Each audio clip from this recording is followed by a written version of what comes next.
Hello and welcome to the Real Crime Podcast. This podcast is ran by two ladies who play games, mumble profanities, and laugh way too often. Also, this podcast does cover topics of sensitive nature, and as such, listener discretion is advised.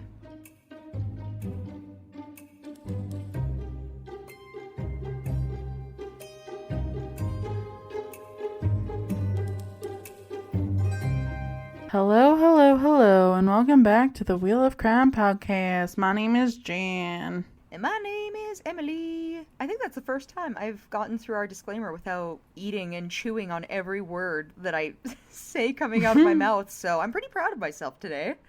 Aw, progress. New year, new Emily. New year, new me, but same bullshit. I'm realistic. Yeah.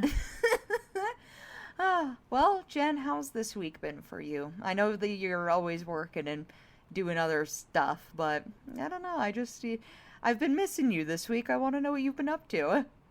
Aw, I miss you too, bestie.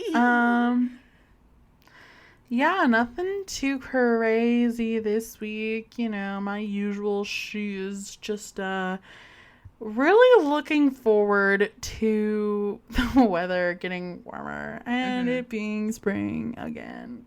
Yeah, well, at least our version of spring. In Canada, spring isn't exactly the best thing on the planet. It's funny because people in other countries are like, oh my god, like spring, like the flowers are here and all these other things.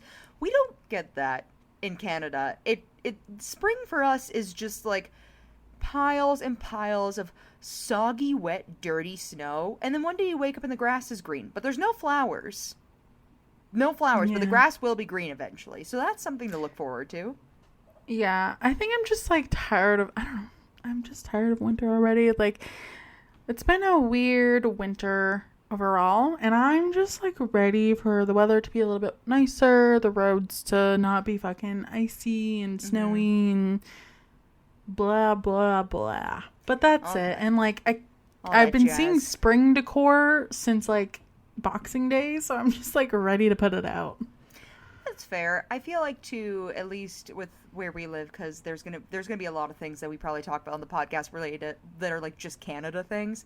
But I am just tired of waking up and my body hurting every day from it being cold, because like when you consistently live somewhere that's cold, it's like your muscles tense up without you realizing that they are. And like for me anyways, like my neck and my shoulders, like the minute snow hits the ground, just so sore every day. And I'm like, oh my god, I'm suffering. And then the summer gets here and it's like plus 40 degrees Celsius and we're all cooking from the inside out and we're like, oh my god, I'm sweating my ass off. There is just no happy place. We live in hell.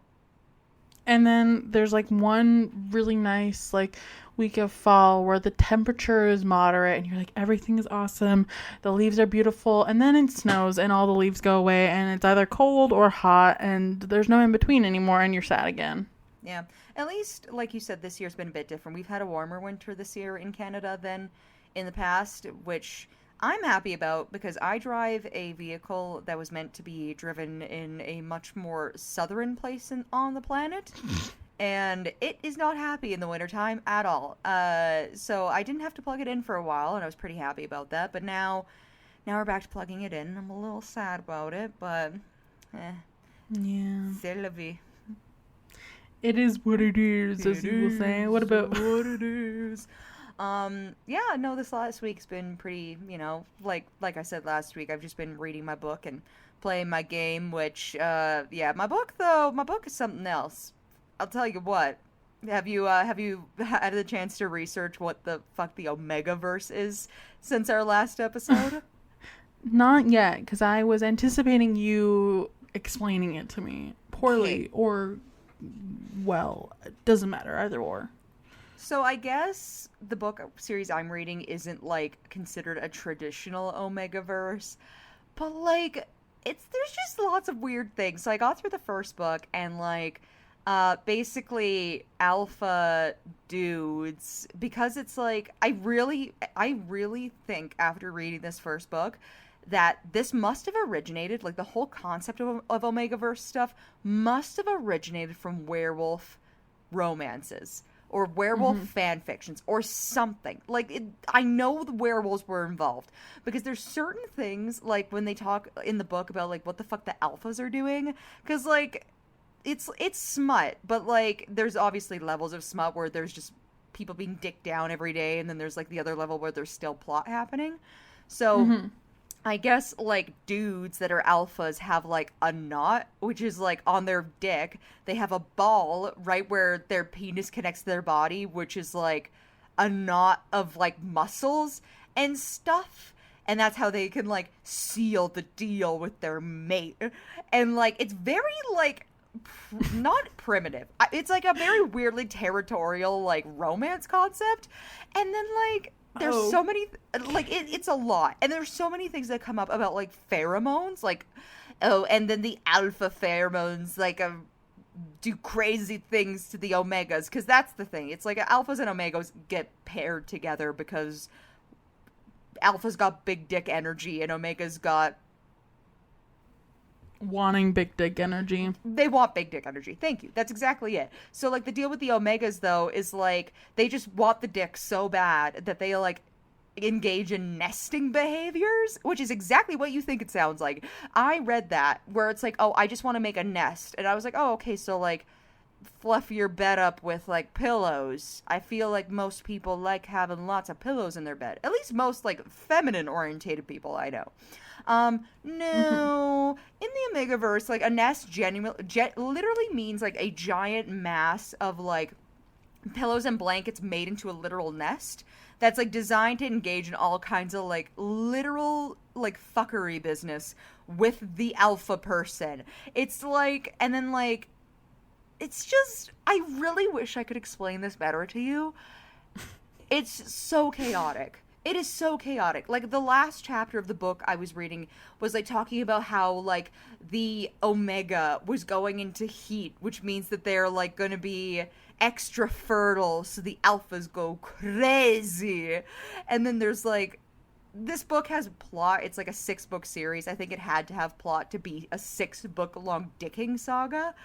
But like the whole thing though, it's like going into heat and they're crazy and they need to have sex immediately or they're gonna combust and die. I was like, it is so like werewolf romance coded. It's not even funny. And there's like packs, so the alphas travel in packs and they have to find like their omegas or whatever. And I'm like, I really want to know. Like I said, I feel like I really strongly feel that this started with werewolf romances, but I really want to know if that's what it was or if it was something else. Like, I am dying of curiosity because it's a whole thing. Like, if you search up this as a genre, it's a whole thing. Like, I thought it was just like, I'd heard it in passing before, like people making like jokes online about alpha omega stuff or whatever, and I was just like, oh yeah, like whatever, it's wolfy business, who cares. And I thought it was just like maybe like a random fetish of some kind. Oh no, it's like a whole like genre type. It's like a smut type, like a smut subculture. Interesting. Yeah, and so there was like, because I knew about the monster fucker one, like I've talked about that before, and that I guess is a smut subculture. But then there's the Omegaverse, which is like another one.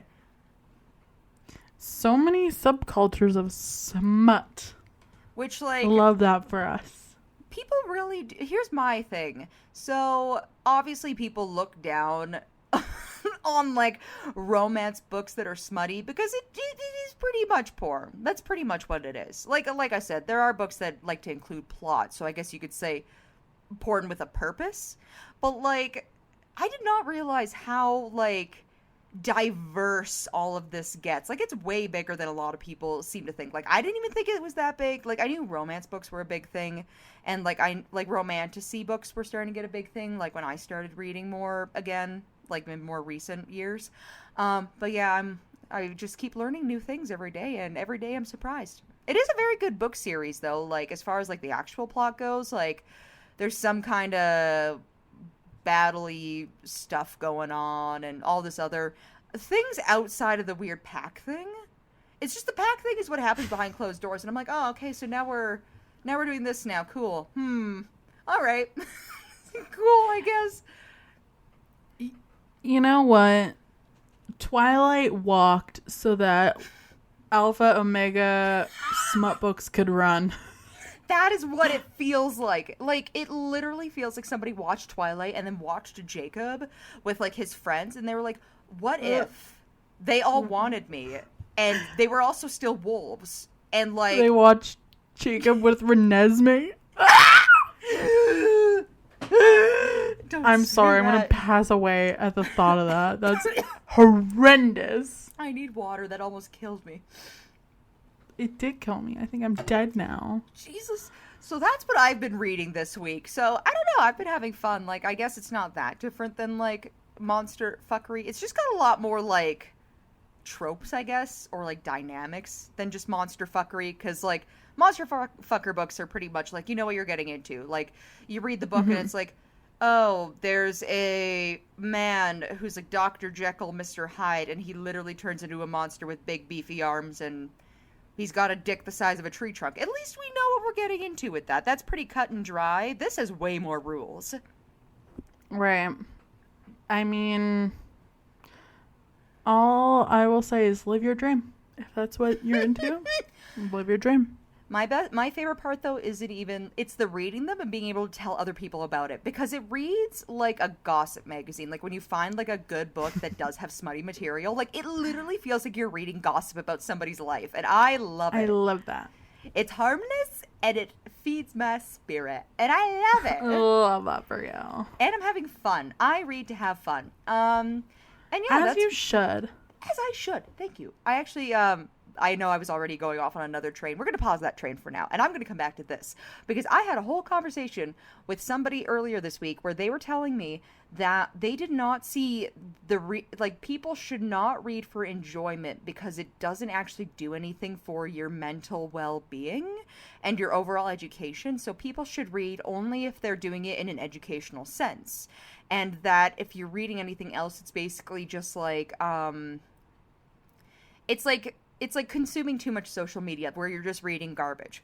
And, like, my argument to that is, do we not work hard enough at our real life jobs to be able to have 2 hours to ourselves to read a stupid book about alphas and omegas fucking each other? Am I not allowed to do that for fun? See, I wholeheartedly disagree with that. I feel like there is, like, entertainment literally does have a purpose. Like, yeah. People can't be productive, working, educating themselves 100% of every day. Like, that's just so unrealistic. Like, people need a reprieve.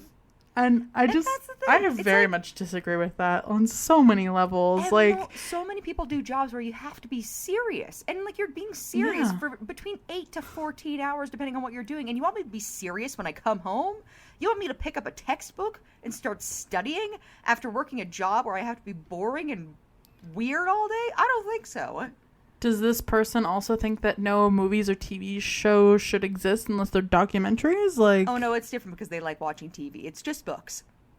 Oh, so they're just stupid. Okay. Yeah, pretty much. I see. Tell my them whole I said thing. that. I will. Well, and like. And here was my thing too, is like people use so many things to decompress. Like, I feel like reading a book that doesn't really have a purpose and isn't educating you, but is fun, isn't really that harmful at the end of the day. Literally, books have been an industry for so many years and have been a source of entertainment for so many years. I just feel like that's such a bad opinion. And just such a, like... To me, it's an opinion from somebody who thinks. Here's my they're thing. smart, but they're really not. Well, also that. But I think that people who think that way are also people who don't read themselves and have an expectation of what people should look like when they're reading. Like, does that kind of make sense? It, like, almost as if it's like a culture thing where, like, oh, like somebody's reading, like it should be some like random smart person book versus anything that's actually fun and interesting. Like, apparently, like, reading fantasy books too is something that a lot of people are like, oh, like, you're one of those people. And it's like, okay, yeah, so like I like to read to have fun. Other people play video games or watch movies. Like, see, that opinion gives me the vibe of it either came from a dude bro or a pick me girl. So which one was it? I think you already know. I do. And my opinion stands.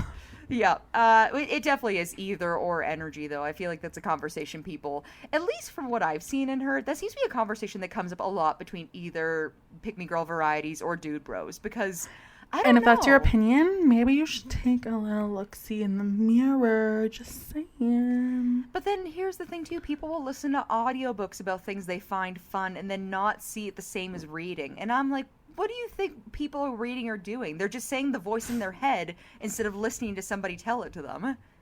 Literally, like, that's what radio plays and, like, theater came from. Yep. It was a whole thing. It was a whole thing. I've moved past it now, kind of.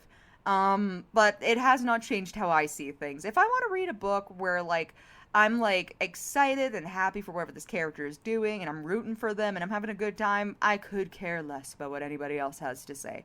But that's been pretty much my week, is just learning about the Omegaverse and trying to play Pokemon, but also kind of getting bored of it now. I really do think I have to put it down. Like, I know I said that last week, but I just expected more, I think, than what I got, and I should have known to be disappointed.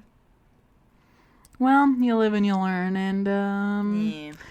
it is what it is. It is what it is. And, oh, for anybody who might be worried from last week's report on me piercing myself in multiple ways, I am doing okay. Everything's actually going fine, so I guess it wasn't the worst thing. I don't know. I feel like give it a little bit more time, and we'll check back in. But, alright, Jen, are you ready to move into the wheel of questions? Sure spin away.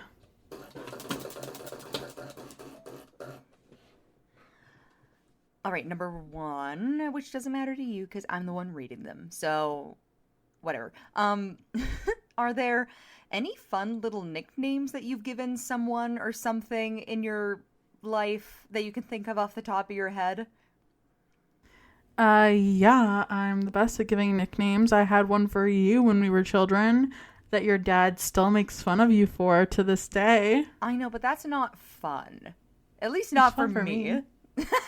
It's fun for me, so Well, yeah. I won't say it on this podcast because I don't want to have Out Emily me? hate me forever. I think we've talked about it before. Jen used to call me M. Shelley for some reason for I don't remember a very why. long time. I think it was because the group of people we were hanging out at the time, that was to add a sh sound somewhere in the middle of it was like a thing that was happening. I don't honestly totally remember either. And then you were also had the nickname Emmers for a while. I feel like you and your family still do call me that, though. So I would say that's something that's kind of kept up over the years. I don't know. I think for as long, like you definitely have went through your nicknaming phase. I don't know if you still nickname things. But we have nicknames for our cats. We call, so their government names are Figaro and Clover. But Government names. yeah, and but we call them like Baby Dragon is Clover, and I call Fig Mr. Bubs. Oh, yeah. I have a nickname for my bird, Appa. She has many nicknames. Turkey Yep. Burger, Turkey Burger. turkey soup. Oh yeah. Appa. I like the food ones. I think that's cute. My mom calls her Opa, not ironically or because she thinks it's a nickname, because that's what she thinks her name is. I see that for your mom. That's a very your mom thing to do. So, yeah. I mean, I feel like I don't nickname things the way that I did when I was a child, but there's definitely still things. Oh yeah. I think that's just kind of how it goes through the ages or whatever. But I would love to know what our pets name us if we give them nicknames. You know what I mean? Like, I wonder what Yeah. Appa calls you. Giant human. I mean, maybe. Because she's a very tiny bird. she's like, me, tiny bird, you, giant human. And then I come in and she's like, giant human with nest on head must fight. Must give the old 1-2. The old 1-2, yeah. Um, I'm trying to think. Oh yeah, I did see a video once. I have no idea how true this is, by the way, but it was somebody who was a pet psychic, and they were saying that when pets think of us, they think of the names that. So, like, say if a couple has a dog, the dog is going to think that the people's names are what they call each other. So, like, this pet psychic lady was like, oh yeah, so like this dog thinks that the wife's name is like Babe and that the husband's name is like Cutie Pie or whatever other name the wife calls him, right? Yeah. So I was like, oh, that's interesting. But I guess that would make sense. Like if they're home all the time and they only ever hear you call your partner by whatever pet name you have for them. So Appa knows my partner is John. Or assistant to the wife. Assistant husband to the 0. Yeah. Pretty much. And Appa knows me as most awesome person who ever existed. Oh, that's the best person who's ever been here. Ruler of the earth. Oh my god, I love her. I have no Girl idea. with cool hat. Yeah, clearly. She's just jealous that she can't have her own version of your corduroy hat. I think that's where it's coming from. Probably, yeah. Yeah, but I will spin our wheel of questions for the next question. All right.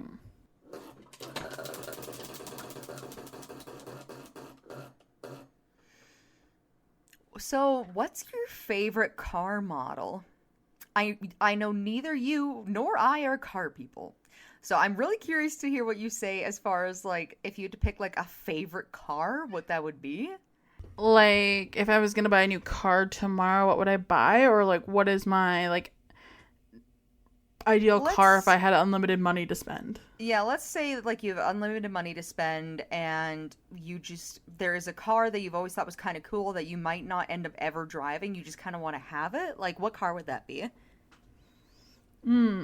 I really like the classic, I think it's like a 1974 Mustang. It's like the one that was in the Princess Diaries.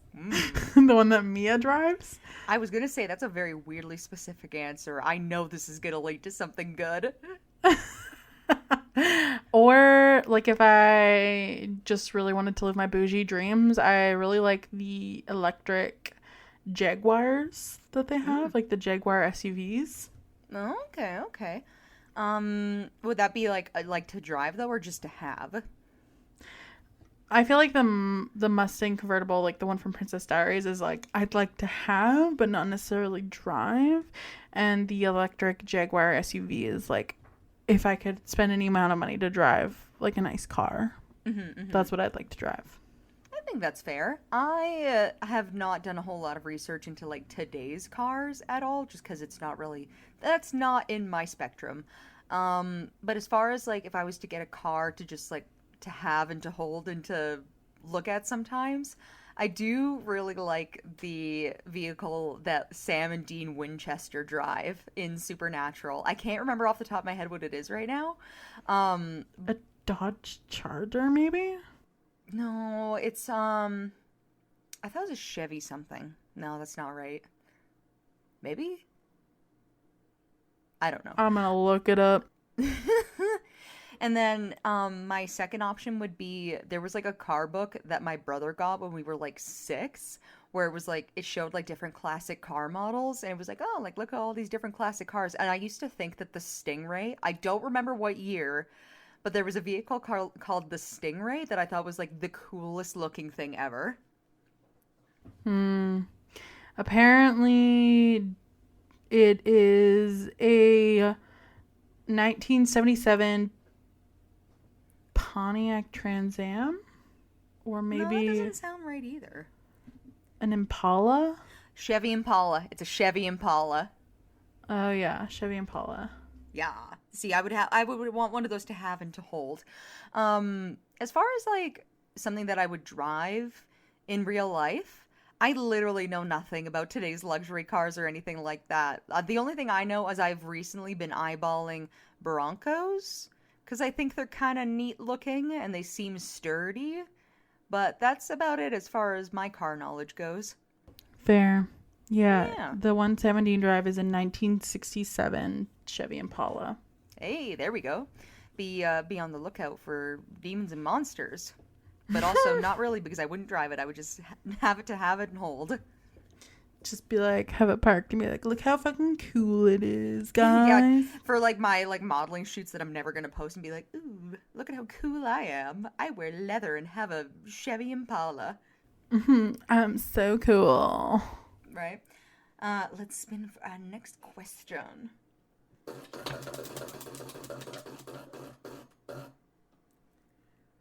So, if you could pick your untimely death, what would you pick? And I say untimely because I don't think this is the same as in like if you were to choose your own ending in like a self-obliviating kind of way what you would pick.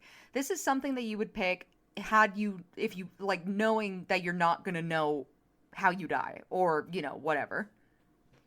Like the way that I die or like how old I want to be? Let's say the way. Like the way that you would want to go by surprise. I can think of a lot of ways that I wouldn't want to go. We could do that too, because I really don't have an answer for this question either prepared. Oh God, I don't know. If I'm picking just like an out of pocket way that I'd like to die, I'm serving on jury duty, and it's a murder trial, and the murderer just gets up and pop, because it sounds very dramatic. I was gonna say, I love that you just set the scene for that when you're like, hey, how do I want to go? I'm in a murder trial, and I'm on the jury, and the murderer just has a gun in his shoe, and he goes, and takes me out. You want to But make like ways headline that I news. wouldn't want to die, there's a long list, you know? Uh-huh. I definitely would not want to die of like a heart attack or a stroke or like anything health related. Like that really freaks me out. That makes sense. Would not want to die in a car crash or from drowning or in a natural disaster. Yeah. I feel like a natural disaster could be exhilarating for a bit at least. Like, assuming I wasn't at home, like if I was on vacation or something. I don't know. It doesn't sound like I'm kind of afraid. Like I have like a weird fear of natural disasters. I think we've talked about this before because I am literally the opposite where like I see a storm coming and I'm like pressed up against the window being like, is it gonna be here? Like I like storms, like thunder, lightning, rain, but I don't like snowstorms. I don't like tornadoes. I don't like tsunamis. Don't like Anything that's like earthquakes. super destructive is what it sounds like. Yeah, like I like the vibes of like a rainstorm, but Yeah. nothing else. I mean, that's fair. I also think maybe, at least my opinion has changed a lot over the years. Now, being somebody who's an adult that owns a lot of things that I don't want destroyed, I'm like, ooh, maybe not. But like as a kid, I used to get really excited when like big natural events were happening. Like I would be the one being like, Mom, can we get in the car and chase the tornado? And she'd be like, No, what are you, stupid? Like, we're I not was doing so that. I was afraid of tornadoes as a kid. I was just like always so worried. I was like, what if my house gets swooped up and all my things go missing? I really just kind of pictured it like Dorothy in The Wizard of Oz, where I'm like, no, like if we chase it, like it's fine, like it's not coming to our house. We'll just like spin in the car for a bit and land somewhere. It'll be really cool, trust me. I have the opposite. And I know my partner, John, was like terrified of storms as a kid. Like he thought tornadoes were coming for him. Well, at least you guys found each other. You can sit in your fear of storms together forever. Great. Our little basket of anxiety. It's perfect. For me, I don't know. I've always thought like if I was going to die somehow, how obviously the preference is like of old age when you're sleeping, or some other peaceful way where you just like go to sleep and never wake up, like hypothermia or something. You know, like something that's like not great, obviously, because you're dying, but like relatively peaceful. Mm-hmm. Or like, I don't know. There, once upon a time, I would have said poisoning, but the more that I've learned about poisons in general, and also having now had food poisoning specifically a few times, I don't think that's on my list anymore for ways that I want to go. Sounds awful. Yeah, I'm not into it. Uh, but as far as like what way I wouldn't want to go, it's kind of like you said. The list is very long. I think there's just a lot of ways that a person can end up passing away that does not lift my spirits. I've always been Mm-mm. very scared of the way that the guy in the Nutty Putty cave incident died. Because, well, number one, I'm also scared of caves, but that's a different thing. But he ended up passing away from having too much blood in his brain from being stuck upside down for like Ugh, 3 days in a row, which to creepy. me also makes me feel nauseous because like that also sounds like a terrible way to go. Um, but yeah, like you said, there's a lot. There's a lot where I think about. I'm like, ooh, that's bad. Ooh, that's also bad. Ooh, hate that. Ooh, yeah. Ooh, hate that. Ooh, yeah. All of those ones. Yeah, That's all I got. it's not good. I All just right. want to live forever Pretty much, yeah. and have no That's the dream. problems. Yeah. Other than I don't know, living forever type problems. But see, here's the thing. Vampires seem like they're having a good run of it anytime I see like anything about immortality through social media or media in general, and I don't know, maybe it's not so bad. Uh but yeah, I will spin us for our last question and then you can tell me what you think my story for you is today. All right, spin away. Do you have any new collections that people know you for? Mm, I feel like the newest thing that I know you've been collecting, but it also isn't really that new, is like your records that you've been collecting. yeah. See, I started collecting records in like 2014, but like my collection was always very like relatively small. I feel Mm-hmm. like I really started amping up the collection in like 2020 is when it like now it's progressed to being a bit of a problem. Like I'm out of space for my things. So when I buy new records now they just sit on this like random shelf back here because there's no more room for them in my record shelf. Yeah. Like it's full. Like there's no more room for anything over But that's here. how you know it's an actual collection is when you don't have room for it anymore. It's true. And other than that, I feel like I don't really have very many collections. I collect rocks when I go places, but I feel like everyone does. Yeah, that seems to be a pretty common one. I mean, I'm only saying that because I've also been somebody who collects rocks when they go places and do things, so I don't think it's that weird. Oh, yeah. Mm. Collect Christmas ornaments from different places I travel to, just because I think it's fun to have like an eclectic tree. Oh, you also collect like magnets for your fridge and stuff. Don't really collect them. We're just given those. Like it's not a collection You're I like, Emily, it's started. not a collection that I chose to have. And also, like, I feel like there's many collections in my house of things that my partner has because he is definitely a collector of many things. Uh-huh. So we have all of his collections too, like his collections of Blu-rays, his collection of Gundams and I was other literally about to say figures. Gundams because I can see them behind you. Uh-huh. His collections of other random bullshit. His collection of magazines, his collection of Archies, his collection of comics. Well, I'm looking around. His collection of CDs. Like, You're like, it man's never collects a ends. lot. That's really funny. I'm really trying hard to think about what I collect. My husband likes to tell me I collect like clothes and shoes, but that's just a girly thing. That's not really that special. I feel like you collect weird, eclectic objects. I do that. I like to I guess that in and of itself could be a collection because it's not consistent in what everything is, but I do like having a lot of weird, unusual stuff. A little a little eccentric. And I did go through a phase last year when I collected plants for a bit. At one point I had like 20 plants.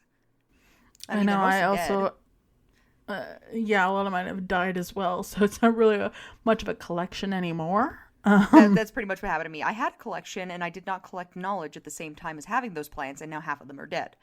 And then during the pandemic, I did collect crystals for a bit, and not even for like. It's funny because when people talk about collecting stuff like that, it's always like, ooh, spirituality. For me, I just really was Like enamored with shiny the rocks. idea. Yeah, like a crow. Like I was like, oh man, I'm gonna have like a red shiny rock. I can see it. It's only 9.98. I'm gonna buy it. Like I would do stuff like that, and then I just have rocks, crystals everywhere. And then yeah, people are like, oh my gosh, like you should put this in this place because it means this thing. And I'm like, I have it with the rest of my shiny rocks because I like to pull them out and stare at them and be like, ooh, cool shiny rock. See, I need to have more collections that are that inexpensive because my vinyl collection, like it is fucking expensive to buy regular vinyls. Like they're like between $40 to $60 normally. And then the Sometimes like more than special that if it's like a collector thing, like an actual it, like full collector thing. yeah, so I've been trying to complete my Taylor Swift vinyl collection. So I've got all like the standard editions. I've got a lot of the variants of like her more recent albums, and now I've moved on to the like 7-inch like single records that she's put out, and they're like literally $500 each for one song on a 7-inch vinyl. That's crazy. That's a lot I of have money. I've got 2 of them so far. Ooh. I have many more to get because there's 4 from her debut album, Our Song Picture to Burn, Should Have Said No and Tim McGraw, that all come on a 7-inch vinyl. And those are all like between $300 to $900 each. And then So why are they that much? Is it just that they don't manufacture them anymore and you're buying from like stock that doesn't exist anymore? correct. Okay, Yeah, so it's that's what all it is. resellers. Okay, that makes way more sense because I was like, there's no fucking way, like they're making new stuff and selling it for that much money. Yeah, and like, so I got it's called The Lakes, and it was a 7-inch that was produced for a record store day in 2020, and I think there was like only like 200 copies, 300 copies worldwide or something, and I have one of them now. And don't we better approximate your location a little bit more vaguely, otherwise somebody might just come shopping at your house. Oh wow! Look at her, she's beautiful. Look at that little bitch. I know we talked about TikTok trends on our last episode, but I guess one TikTok trend I did participate in was showing off my Taylor Swift record collection. And there's a really funny comment on the video that I think you John sent me this. likes to make fun of me for, because this one person was like, wow, you're rich.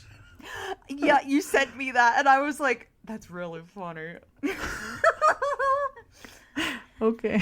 But at the same time, that is like such a Swifty thing to say because it's very fun for me perceiving life the way that I do because I'm your bestie and I'm not a Swifty, but you are. So there's so many things I just know because I'm friends with you, and like like a part of it is like how people are regarding like collecting Taylor Swift stuff, and that it is a huge mentality behind that where people are like, oh, so you're like this and this. Like there's a very weird competitive subculture to people who listen to Taylor Swift.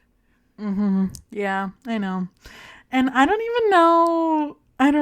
I have no words for it. Like, when I originally started, because I got my first Taylor Swift vinyl like in 2014, and it was Fearless Platinum Edition, like the OG. And I was like, yeah, this is the only one I care to have. Like, this is like the most sentimental album to me. Like, I'm good. And then in 2020, my little crow brain was like, no, you need them all, because I ordered Folklore, and then I was like, I need at least one of each of her albums. So I was like, okay, I want all of the albums, like all of the Taylor's versions, all of the OGs. So that was my big project, working on that, because they're expensive. And then Midnight's came out in end of 2022. And I decided then that I was a variant collector all of a sudden. I was like, I need all the variants of all the different albums. Yeah.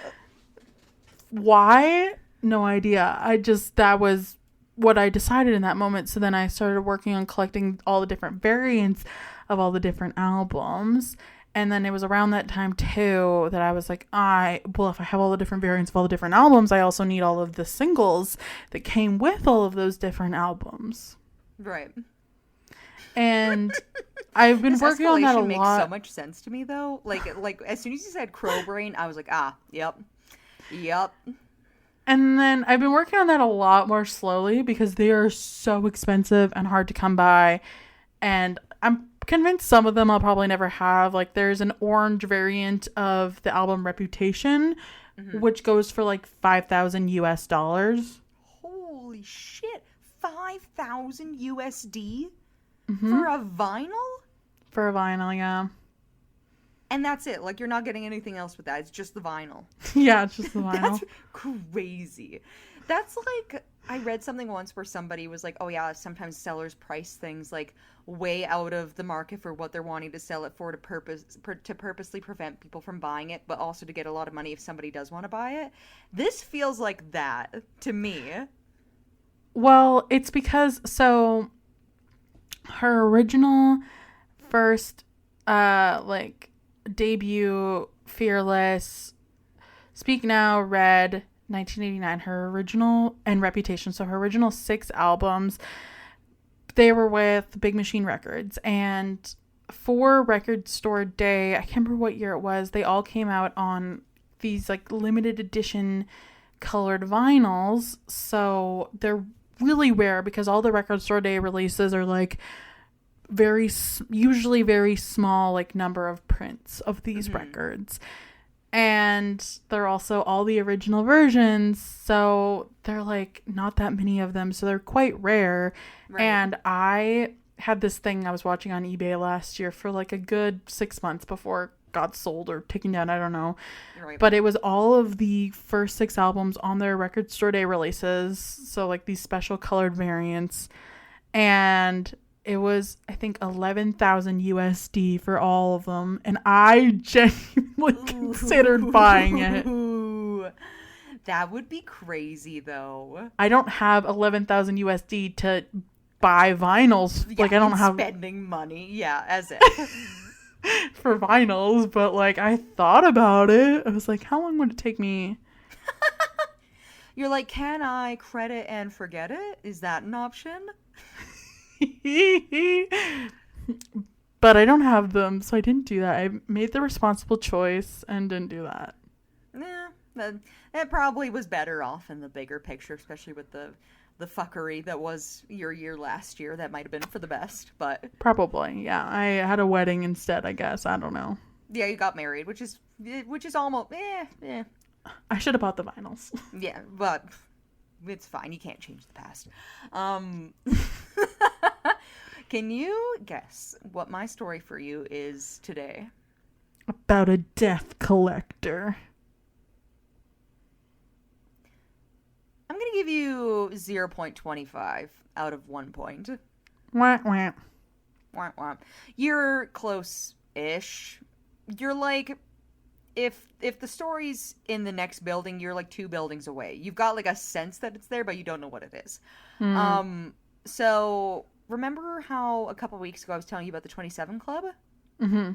So when I was doing my research for that, I did actually come across another interesting thing that I wanted to talk to you about, which is interesting because I don't think it's something that really resonates with our age group specifically. I think this is more of an older person age group who would know more about this. I was hoping you were going to say it's the fucking Glee curse, which I need you to cover so bad. I tried looking up notes for that.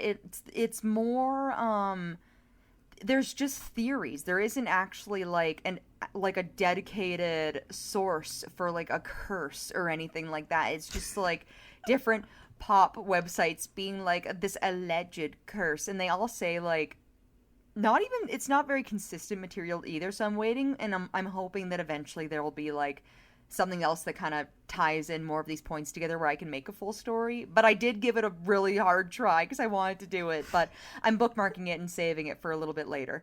But today I'm going to give you the description and then you can share your thoughts. So today I am telling you about Hollywood actor James Dean, who was killed at age 24 in an auto accident on September 30th, 1955, near Cholum, which I think is how you say that. I have no idea. California. He had previously competed in several auto racing events and was traveling to a sports car racing competition when he was involved in a car crash at the junction of US Route 466, which is now State Road 46, and SR 41. Ooh. So, what do you know about James Dean? I know that he's the OG bad boy in movies. Yeah.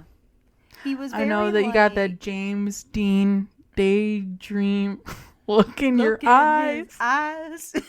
Yeah, pretty much. So he is referenced a lot in culture media because he was very very big in the 50s and 40s for being a celebrity who acted in quite a few things, and he like you said, was kind of like the bad boy type thing. He was very very hot for the time, and his death was very untimely, very unseen, and he was very young when he passed away. So it kind of became like, so what I'm about to tell you was a really, really, really big thing in like pre-internet for like news and stuff. Okay. Okay. So I am going to tell you about his death and then something interesting about his death. And I am curious if you've heard about this particular interesting thing because it got re-brought up in like 2006 or 2007 or something. But still it's not really something that we nowadays know and talk about that often, okay? So keep that in mind. Okay. That's floating around in my noggin. Okay, sounds good. In the astral plane of your brain. Yes. So, on September 30th, 1955, Dean and his Porsche factory trained mechanic Rolf Wutherick were at Competition Motors in Hollywood preparing the Little Bastard, which was the nickname that he gave his car at the time, for a weekend sports car race at Salinas, which is a town. Dean originally intended to tow the Porsche behind his 1955 Ford Country Squire station wagon, driven by Hickman and accompanied by professional photographer Sanford H. Roth, who was planning a photo story about Dean at the races in Collier's magazine. So I'm also just going to do this quick sidebar before I get too into this. This was his hobby, was having sports cars and racing them and like going to racing events with it. Like that was his hobby outside of being a celebrity, I guess, if that's how you want to phrase it. But this is how this comes together. Okay. So because the Spider, which was what model his car was, had not been driven enough miles to qualify for the race, Wutherick recommended that Dean drive it to Salinas to accrue more time behind the wheel. The group had coffee and donuts at the Hollywood Ranch Market on Vine Street across from Competition Motors before leaving around 1:15 p.m. PST. They stopped for gas at a mobile station on Ventura Boulevard at Beverly Glen Boulevard in Sherman Oaks at 2 p.m. They then headed north on the Golden State Highway, US 99, which is now a part of Interstate 5, and then through the Grapevine towards Bakersfield. At 3:30 p.m., Dean was stopped by California Highway Patrol Officer O.T.V. Hunter at Mettler Station south of Bakersfield for driving 65 miles per hour, which is about 105 kilometers an hour, in a 55 miles per hour, 89 kilometers an hour zone. Hickman, following the Spider in the Ford Country Squire with the trailer, was also ticketed for driving 20 miles per hour, 32 kilometers an hour over the speed limit, as the speed limit for vehicles towing a trailer was 45 miles per hour, 72 kilometers an hour. After receiving these citations, Dean and Hickman headed west onto SR 166 SR 33 to avoid Bakersfield's slow miles per hour downtown district, because now since they were pulled over, they were like, we don't want to do that again. So they skirted, I guess, around this city on their way to this competition. Right. So then it was also known, like this SR 166 / SR Road 33 was known as a shortcut for specifically sports car drivers who were traveling to Salinas, because locally it was called something called the Racers Road, which then led to something called Blackwell's Corner at US 466, which is later now known as SR 46. However, Dean's biographer and expert Warren Beath disagrees with this account of what happened leading up to the event, citing that Wutherick's inquest deposition stated that they had driven through Bakersfield and then turned left on US 466. Beath, who lived in Bakersfield, emphasizes that the SR 99 does not traverse downtown Bakersfield, but instead skirts the city on the east side, and in Hunter's testimony he stated that Dean continued on to Bakersfield. So, I might as well plug this in here. Because this was such a big thing, every specific detail about what happened leading up to his death was very widely known and also very widely argued. Because he was such a sensation for the time and kind of the means of his death. So there are a few things that people disagree with, but at the same time, like, in the 50s, it wasn't exactly like, you didn't really have a cell phone that you could call people and be like, we changed our mind and we are doing this. So there's a really high possibility that they may have told some people they were doing this and then changed their mind and did something else. So that's kind of, right. There's going to be a few things in this that are contested, but this is just kind of one of those examples. Right. So, either way, they made it through Bakersfield. They made it. They did. At Blackwell's Corner, Dean stopped briefly for refreshments and met fellow racers Lance Revenlow and Bruce Kessler, who were also driving to Salinas in Rentlow's Mercedes-Benz 300 SL Coupe. As Revenlow and Kessler were leaving, they and Dean's group agreed to meet for dinner later on at the Paso Robles. So then at approximately 5:15 p.m., Dean and Hickman left Blackwell's Corner, driving west on the US 466 towards Paso Robles, or Robles, approximately 60 miles, so 97 kilometers away. So I think earlier on I said that they were debating driving the Spider. That is what they ended up doing. So I just don't remember if I actually said that, like included it in my notes. So he's currently driving the sports car that he wants to race in because it was new enough that it didn't have enough mileage on it to actually use in the race. But they've got the trailer still that would hold the car for on the way back, and then they're kind of tag teaming is what's going on. That makes sense. Yeah, so that's what he's driving right now, is he's in his sports car. He's going vroom vroom. Yeah, vroom vroom. And Dean accelerated in the Spider and left the Ford station wagon far behind then at this point, when they're on their way to Paso Robles. And then further along on US 466, Dean crested Polino Pass and headed down the long Antelope Grade, passing cars along the way toward the junction of US 466 and the SR 41. So he's doing sports car business at this point. He's like, I go fast, and then he went fast. He's doing car things, which yeah, I know nothing about, but I respect that. Yeah, and I have an image in my brain of what that looks like. So then, after he's been doing car things, at approximately 5:45 p.m., a two-tone black and white 1950 Ford two-door was heading east on US 466 just west of the junction near Shandon. Its driver, 23-year-old Navy veteran and Cal Poly student Donald Turnipseed, turned left onto SR 41 headed north towards Fresno. Which, Turnipseed is a very, very interesting last name. I do not know a single person in my living real life with the last name Turnipseed. But I also love that for him. Like, he's just so unique that name died with him, probably. Maybe that's a bad choice of words at this point. We'll get to that. But, it's just interesting listening to people's names, though, like in the stories that we cover, because you do occasionally come across really unique names, and you're like, how is it that was a name at one point and it isn't anymore? And I don't know what region of the world somebody named Turnipseed would come from. I really have no idea. Turnipseed. I don't know. That's right? like... It sounds like really American to me for someone. For some reason. I mean, it could be a chosen name, because I know there are some last names that are names that literally somebody at some point created, and that's just their family name now. Yeah, it says Oh, okay. I just Googled it and it says turnip seed name meaning. It's Americanized form, translation into English, of Swiss German ribosymn and also possibly of German cognate turnip seed, a nickname for a turnip grower or an occupational name for a seller of the seed. Turnips were important as a staple diet in winter during the Middle Ages. I mean, that makes sense, I guess. It's kind of like a specialized farming background. I guess it's like if your last name was like cobbler or Thatcher.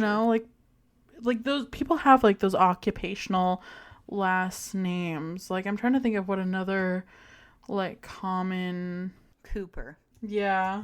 Because that one, I believe was I can't remember, but that's an occupational last name too. It's not for what you think it is. I thought it was for building chicken coops. It is not. It's for something else. Apparently, like the most common occupational last names are Archer, Barber, Bowman, Brewer, Butler, Carpenter, Carver, Cook, Draper, Farmer, Fisher, Forrester, Fowler, Gardner, Hunter, Mason, Miller, Piper, Potter, Sadler, Shepherd, Shoemaker, Skinner, Tanner, Taylor, Weaver, and Wheeler. That is so weird. I definitely know so many people with those types of last names, and I've never thought about it. Yeah, me too. That Huh, is interesting. that is really neat. I like that we just went on this completely separate tantrum, tangent. It's a Tangent. tangent. That has But nothing to do with James Dean. no, it is zero to do with James Dean. But let's continue talking about Turnip Seed, Mr. Turnip Seed. So he turned left onto the SR 41 headed north towards Fresno, and then as Turnip Seed's Ford crossed the center line, Dean, clearly recognizing the imminent crash that was about to happen, so they're on, I can't remember the highway type. It's a shared highway, so it just has the dotted line in the middle with like two vehicles going in two separate ways. It was Like one a of those. two-lane So highway yeah, so Turnip Seed. or a one-way high lane, I guess. Yeah, I know there's a special name for it. I just can't remember it right now. But he basically, Turnip Seed has crossed the median line Mm. into the sports car that is oncoming towards him. Oh, awesome. So Dean, who saw that this crash was about to happen, he tried to steer the Spider in something called a sidestepping racing maneuver, but he didn't have enough time and space to do it properly, and the two cars collided almost in a head-on collision. Witness, Uh-oh. yeah, witness John Robert White reported the Spider smashed into the ground two or three times in cartwheels and then landed in a gully, aka a ditch, beside the shoulder of the road northwest of the junction, and velocity of the impact set the much heavier Ford broad sailing 39 feet 12 meters down US 466 in the opposite lane. The collision was witnessed by several people who stopped to help, and then a woman with a nursing experience attended to Dean and then detected a weak pulse in his neck when she found him. California Highway Patrolman, also known as a CHP, Captain Ernest Tripp and Corporal Ronald Nelson were then called to the scene. Before Tripp and Nelson arrived, Dean had been extricated from the Spider's mangled wreckage, and his left foot having been crushed between the clutch pedal and the brake pedal, he was deemed as critically injured because his vehicle had absorbed the brunt of the crash. Right.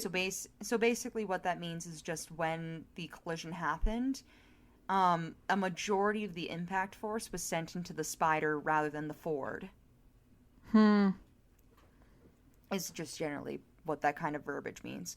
That's very unfortunate. Yeah, so he then suffered a broken neck and massive internal and external injuries. Hickman and Roth arrived at the scene approximately 10 minutes after the crash because they were following in their own Ford with the trailer. And Hickman assisted in the extrication of Dean in the wreckage, or from the wreckage, and Nelson witnessed Dean unconscious and dying as he was then placed into an ambulance, and Wutherick, who had been thrown from the Spider, because the two of them were in the Spider together, was lying nearly unconscious on the shoulder of the road beside the wrecked vehicle. Dean and Wetherick were then taken in the same ambulance to Paso Robles War Memorial Hospital, which at this point was 28 miles or 45 kilometers away.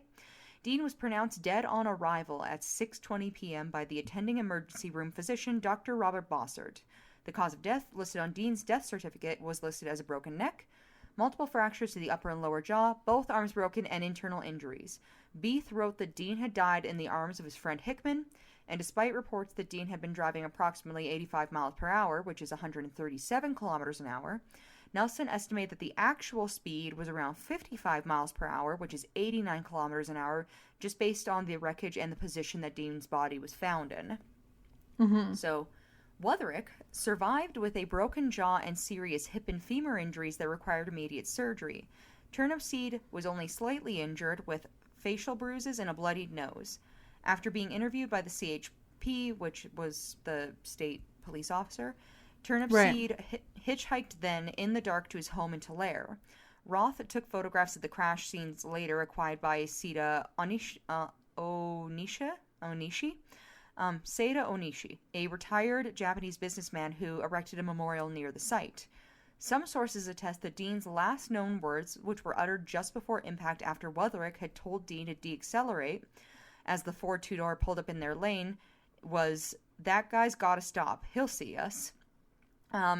So that is also another point of contention. I'm just gonna put a little sidebar in here, because a lot of people argue that it is not likely that he would have known that the Ford was pulling into his lane until the last possible second, and that he would have been able to avoid the crash sooner. But then other people are like, well, if that's true and his last words were these, that means that he anticipated that the crash was happening way sooner and it happened anyways.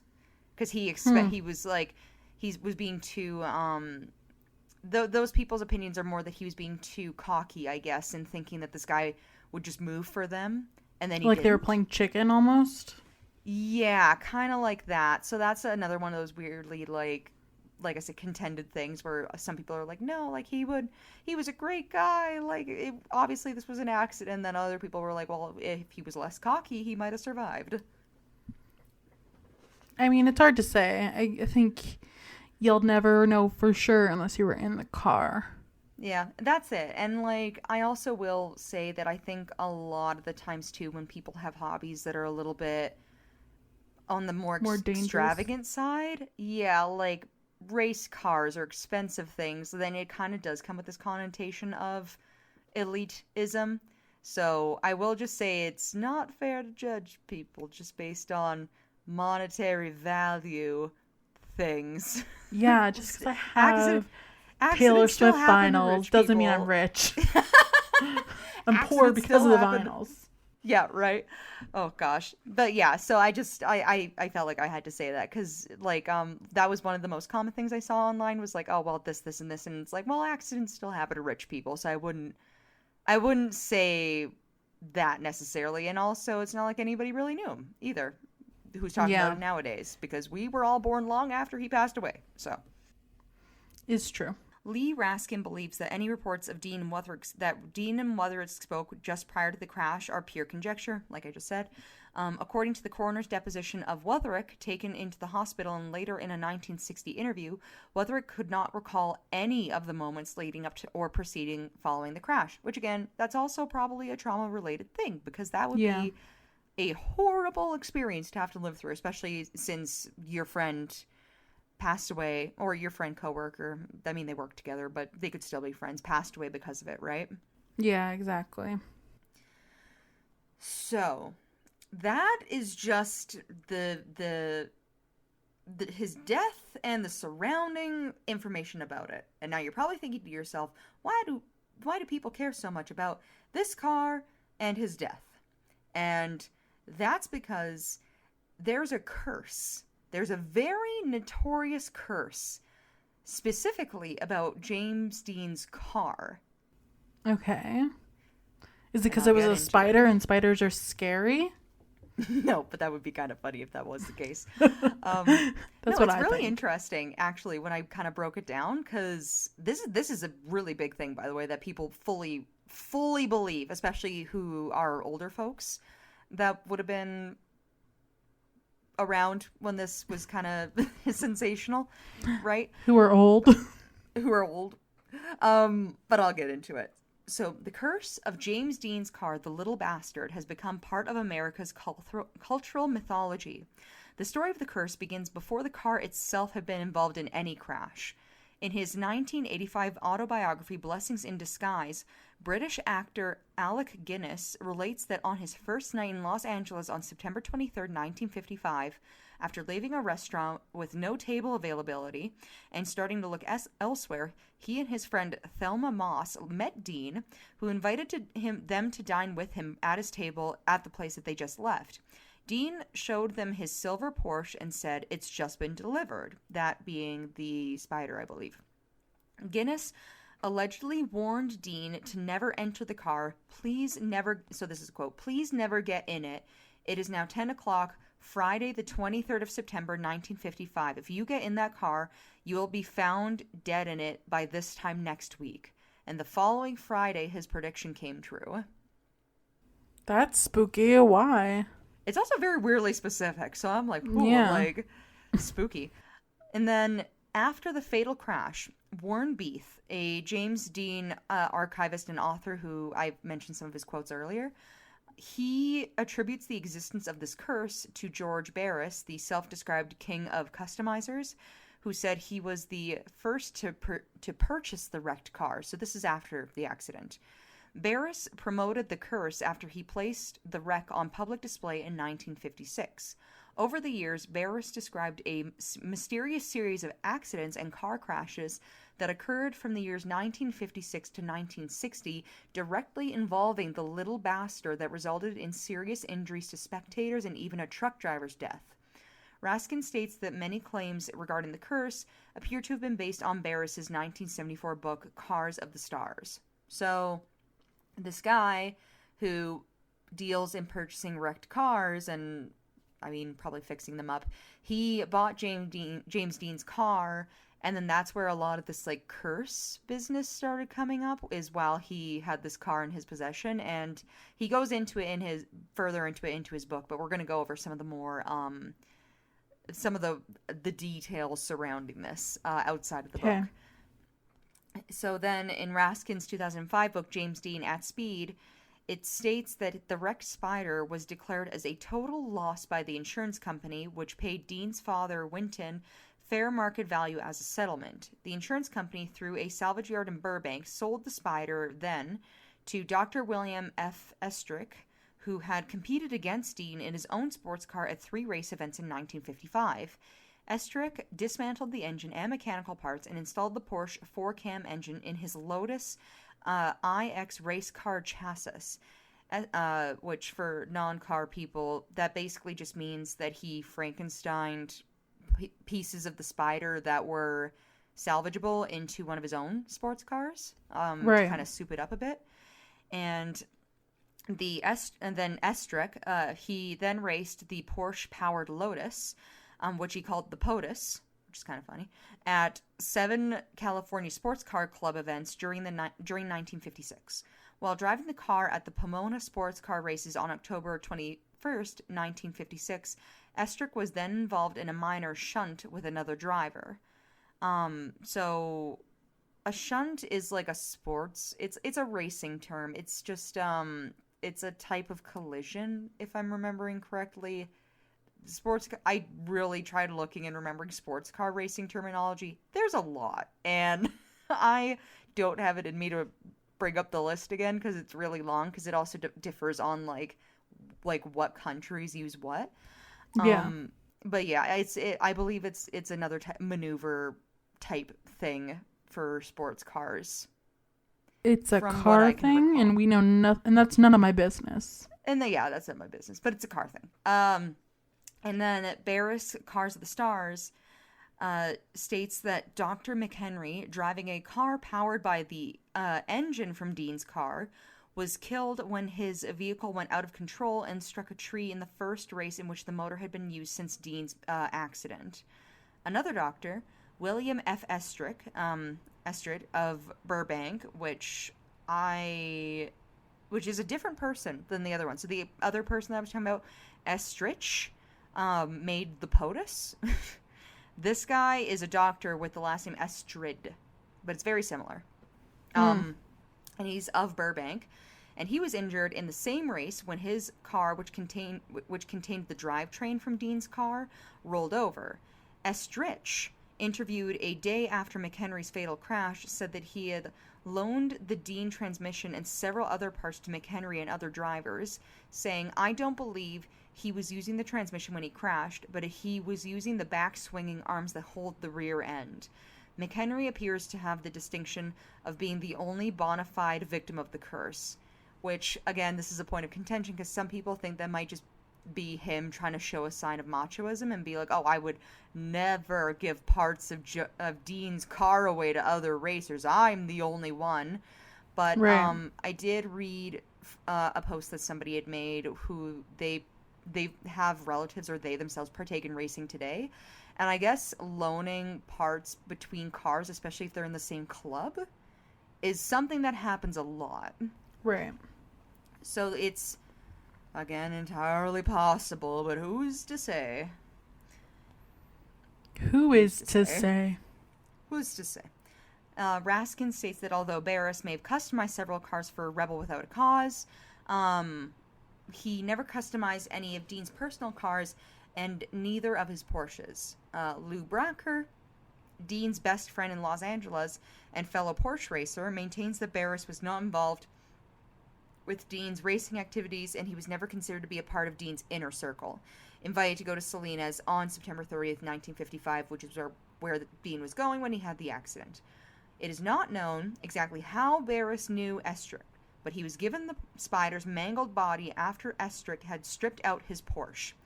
In 1956, Barris announced that he was going to be rebuilding the little bastard, but that proved to be a Herculean task, as the wrecked chassis had no remaining integral strength. So the whole thing, people find all of these stories regarding the car super weird and suspicious, is like the consensus at this point, because you have one guy who's not a friend of Dean's saying that not only does he have the Porsche that he died in, but has its parts and has been using its parts and it has potentially been loaning its parts. And then you have another guy who ended up with the car's body at some point who is saying things too about like alleged curse activities related to things that are going on with parts of the Porsche that made it outside of the racing industry into other vehicles. This whole thing's a mess. Why didn't they just keep the car together? I don't. So, again, this is something where I was reading comments from car people because I genuinely don't get it either. Like, it does not make sense to me. And the thing is that because it was Dean's car and he died in it, it's almost like when, like, It's a you know how collector's sometimes, item? yeah, it then became a collector's item because it was already an expensive car, and now it has inherited value from also being Dean's car that he died in, quote unquote. Basically, he technically died in an ambulance if you want to think about it, but Yeah. The car that he crashed, you know? yeah, so it's got a certain connotation to it. But then also this Barris guy, when he was talking about rebuilding it, people who are car people say that at that point, like at rebuilding it, like if he got back all the parts he loaned away and did all this other stuff, with how bad this, so the insurance company said this bitch was a write-off. Like, little bastard was a write-off. Mm-hmm. And was, like, I don't even know how to express to you how beat up this car is. So when he's talking about putting this thing back together and they say the words, the chassis has no remaining integral strength. The chassis is a part of the undercarriage of the vehicle. That literally means that the car cannot be held together. Like, at all. With its original parts. It cannot be held together.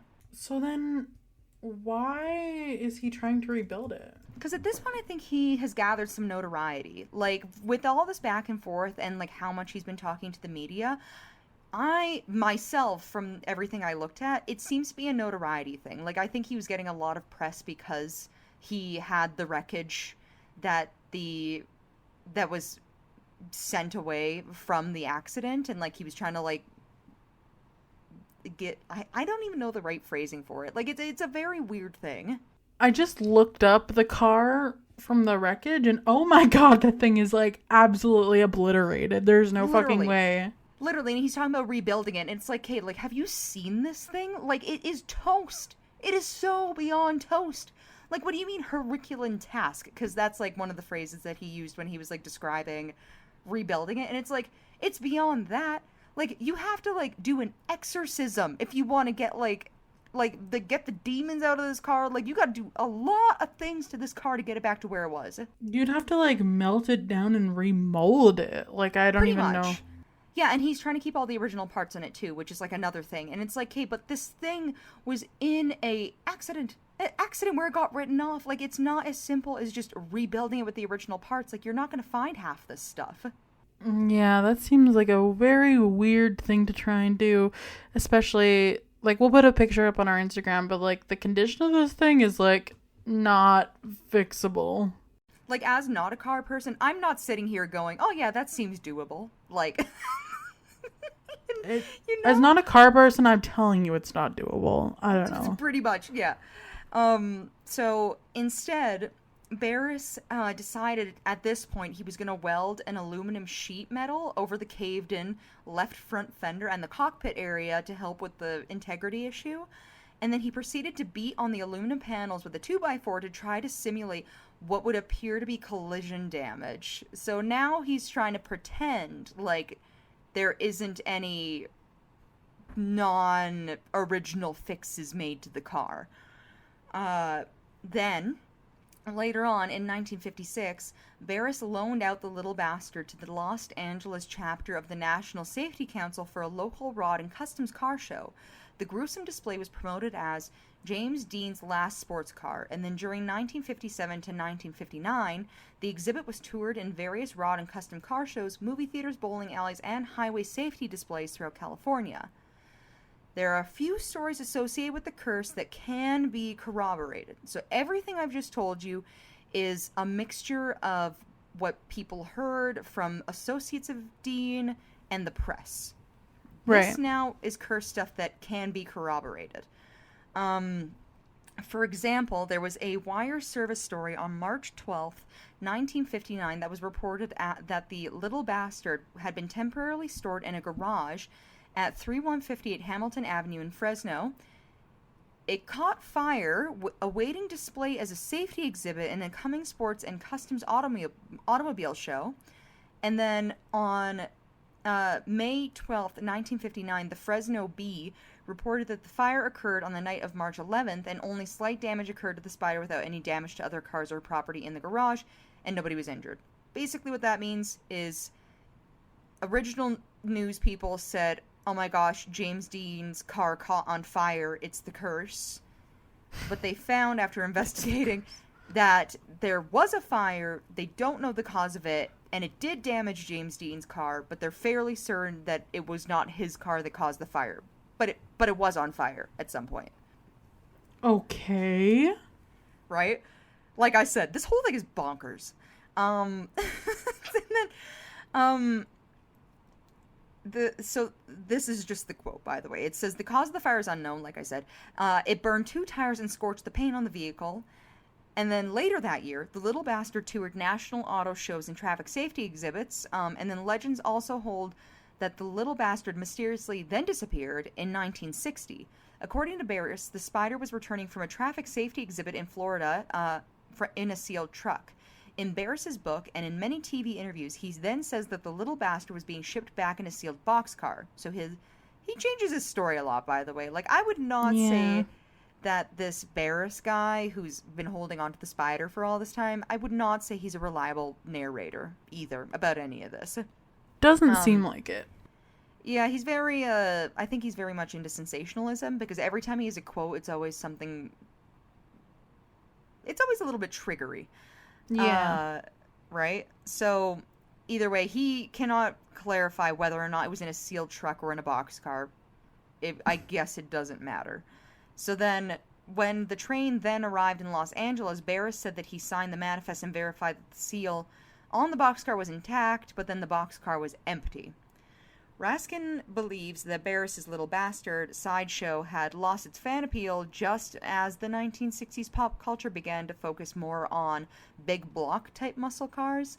Raskin also believes that Barris opted to misplace the Little Bastard, and that's why. So basically, this guy who's a certified, like, not a journalist, but like he understands, he has the documentation for this. So this guy, Raskin, believes that Barris purposely misplaced Little Bastard because there was a new age of sports cars coming into the mix. Weird.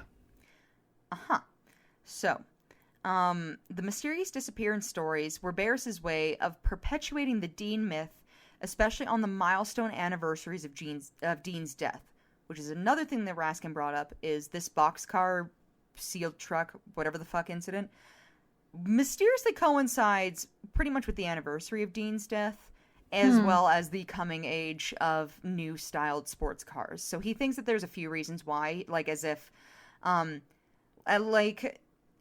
there was another quote, I'm not sure if I included it in this, but basically he goes on this big tangent where he's like, with there being a new age of sports cars and people not being as ready and willing to see the sports car that Dean had died in because it was no longer like culturally like a cool car to go and see, that he wasn't making as much money off of it. So the next expectation would be great. So if it goes missing, it makes it back into the news. People are interested in seeing it again if it shows up again. So he's trying to generate more interest in Dean's car again. Right. Like wanting what you can't have. Yeah, exactly. And so that's what Raskin says, just with the time frame and some other quotes that Barris had made previous to this misplacement of Dean's car. The Little Bastard. Great name for a car, by the way. I was going to say that earlier, but great name for a car. My car's name is Pepper. My car's name is Jacob. Oh, yeah, I remember that. Oh, jeez. All right, so, although the Little Bastard remains missing, as of 2022, actually, funny enough, so he said all this stuff, but the Little Bastard never showed up again after it went missing. Oh, weird. Right? Historic auto attractions in Roscoe, Illinois claim to have an original piece of Dean's Spider on display. So basically, just going back to like what Raskin had been saying about Barris and Little Bastard going missing and everything, now the idea is that, Raskin basically was like, he did this for this reasons. He wants to generate more interest so that people want to keep looking for Dean's car and he can still make money off of it. The theory is that like people have online, especially because of all this additional information, is that it didn't make enough interest for him to feel like it was worthwhile to keep the spider together to make money. Either he sold it off as a collector's piece privately and then just never brought it up again, hoping to keep this like myth that he kind of perpetuated alive in the hopes that like should the time come again, like it could be an opportunity that he could take advantage of. But then it never did. So now, as of 2022, it's believed to have been parted out, if it's still around at all, and not in a junkyard somewhere, because somebody died and they're like, Grandpa's old beat-up car is in the garage. We could never fix this. Goodbye. Right? Fucking shuck it in the trash. Pretty much. Historic auto attractions in Roscoe, Illinois claim that they have an original piece of the spider. Like, as I just said, as if following this theory that it was parted out after he decided it wasn't interesting enough to keep making money off of. It is a small chunk of aluminum that this museum, or that this attractions exhibit has. It's a few square inches in size, and it was stolen from an area near the broken windshield while the spider was being stored in the Cholum garage following the crash. So the history behind the piece that they have on display is that Some guy found it outside of the building that the spider was immediately stored in right after the accident, way back when the accident happened. Right. And he like stole it and he's like, this is mine now. Well, they say stole it, but then the story is like he found it on the ground outside of the warehouse, and I'm like, okay.